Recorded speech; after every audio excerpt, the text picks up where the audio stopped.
নমস্কার, দেখছেন কলকাতা টিভি। আপনাদের সঙ্গে রয়েছি আমি ঋষিকেশ। শুরু করছি সংবাদ সারাদিন। পরিচালক অনিক দত্তের রহস্য মৃত্যু। চারতলার ছাদ থেকে পড়ে মৃত্যু অনিক দত্তের। দুপুরে হিন্দুস্তান পার্কের বাড়ির ছাদ থেকে পড়ে গুরুতর জখম। ঢাকুরিয়া বেসরকারি হাসপাতালে নিয়ে গেলে চিকিৎসক তাকে মৃত ঘোষণা করেন। আত্মহত্যা নাকি অন্য কোনো কারণ, তদন্তে গড়িয়াহাট থানার পুলিশ। পরিচালক অনিক দত্তের রহস্য মৃত্যু। চারতলায় ছাদ থেকে পড়ে মৃত্যু পরিচালকের। দুপুরে হিন্দুস্তান পার্কের বাড়ির ছাদ থেকে পড়ে গুরুতর জখম হন। ঢাকুরিয়া বেসরকারি হাসপাতালে নিয়ে গেলে মৃত ঘোষণা করা হয়। পারমিতা আচার্য রয়েছেন আমার সঙ্গে টেলিফোনে। পারমিতা, কি জানা যাচ্ছে যে ঠিক কি ঘটেছিল তার? হিন্দুস্তান পার্কের যে বাড়ি থেকে পড়ে গিয়েছিলেন বলে জানা যাচ্ছে, সেখানকার লোকজন কি বলছেন তারা? দেখো, বুধবার দুপুরে আচমকাই খবর আসে গড়িয়াহাটের বাড়ির ছাদ থেকে পড়ে গিয়ে গুরুতর আহত হয়েছেন পরিচালক অনিক দত্ত। তবে খানিকক্ষণ পর খবর আসে যে তিনি প্রয়াত হয়েছেন, তার প্রয়াণের খবর সামনে আসে এবং চারতলার ছাদ থেকে পড়ে যাওয়ার যে ঘটনা তা কিন্তু এখনো জানা যায়নি কি করে তিনি চারতলার ছাদ থেকে পড়ে গেলেন। তবে আমরা যেমনটা জানি, দীর্ঘদিন ধরে অ্যাস্থমার পেশেন্ট ছিলেন তিনি। যখন আমরা তাকে বিভিন্ন ছবির প্রেমিয়ারে দেখেছি কিংবা শুটিং এ দেখেছি, বেশ কিছু সময় ধরে অসুস্থ হয়ে থাকতে দেখেছি তাকে আমরা।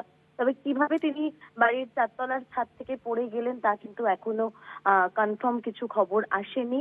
তবে ইতিমধ্যেই শোকস্তব্ধ টলিপাড়া এলাকার বাসিন্দারাও ভিড় জমিয়েছেন পরিচালকের বাড়িতে। এই মুহূর্তে ঢাকুরিয়ার মানিপাল হসপিটালে রয়েছে অনিক দত্তের মৃতদেহ। টলিপাড়ায় শোকের ছায়া রয়েছে। 2012 সালে ভূতের ভবিষ্যৎ ছবির মাধ্যমে তিনি রাতারাতি খ্যাতির শীর্ষে উঠে আসেন। ভৌতিক কাহিনীর আড়ালে এক রাজনৈতিক প্রেক্ষাপটও ছিল সেই ছবির গল্প। এরপর এক এক করে মাইলস্টোন বলে একটি ছবি করেন। আশ্চর্য প্রদীপেও এক রাজনৈতিক বার্তা দিয়েছিলেন পরিচালক। এরপর জিতু কমলকে নিয়ে অপরাজিত ছবি আনেন দর্শকদের জন্য এবং সেই ছবিও দারুণ জনপ্রিয়তা পায়, বক্স অফিসে সাংঘাতিক সাফল্য এনে দেয়। এবং এই মুহূর্তে যেমনটা আমরা জানতে পেরেছি, অপরাজিত 2 এর ছবি নিয়ে ব্যস্ত ছিলেন তিনি। খুব শিগগিরই ছবির শুটিং করার কথা ভাবছিলেন এবং সম্প্রতি পুজোয় মুক্তি পেয়েছিল যত কাণ্ড কলকাতায়, সেই ছবিও বক্স অফিসে ভালো ব্যবসা করেছিল।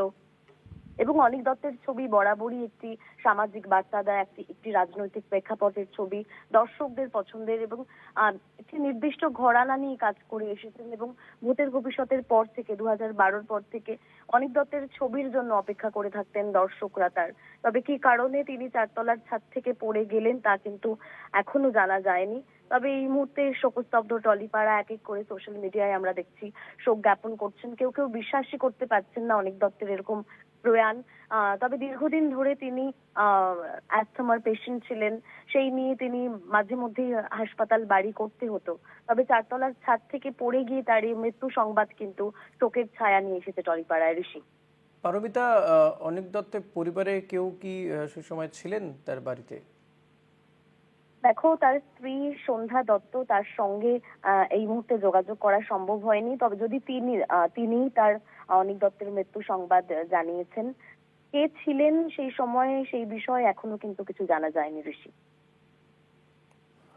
হাসপাতাল সূত্রে কি জানা যাচ্ছে যে তার মৃত্যুর কারণ হিসেবে কি জানানো হচ্ছে হাসপাতালের পক্ষ থেকে? হাসপাতাল সূত্র থেকে যেমনটা জানা গিয়েছে, প্রচুর রক্তক্ষরণ হয়েছে যেহেতু চারতলার ছাদ থেকে তিনি পড়ে গিয়েছেন এবং হিন্দুস্তান পার্কে তার যে বাড়ি সেই নিচ থেকেই তার মৃতদেহ উদ্ধার করেছেন আশেপাশে যারা ছিলেন তারা। হাসপাতাল থেকে জানানো হয়েছে প্রচুর প্রচুর রক্তক্ষরণ হয়েছে এবং সেই রক্তক্ষরণে এবং যেহেতু চারতলা থেকে পড়ে গিয়েছেন তিনি, তবে কি কারণে পড়ে গিয়েছেন, ঝাঁপ দিয়েছেন নাকি পড়ে গিয়েছেন তা কিন্তু এখনো কিছু জানা যায়নি ঋষি। ধন্যবাদ পারমিতা। কথা বলছিলাম প্রতিনিধি পারমিতা আচার্যের সঙ্গে।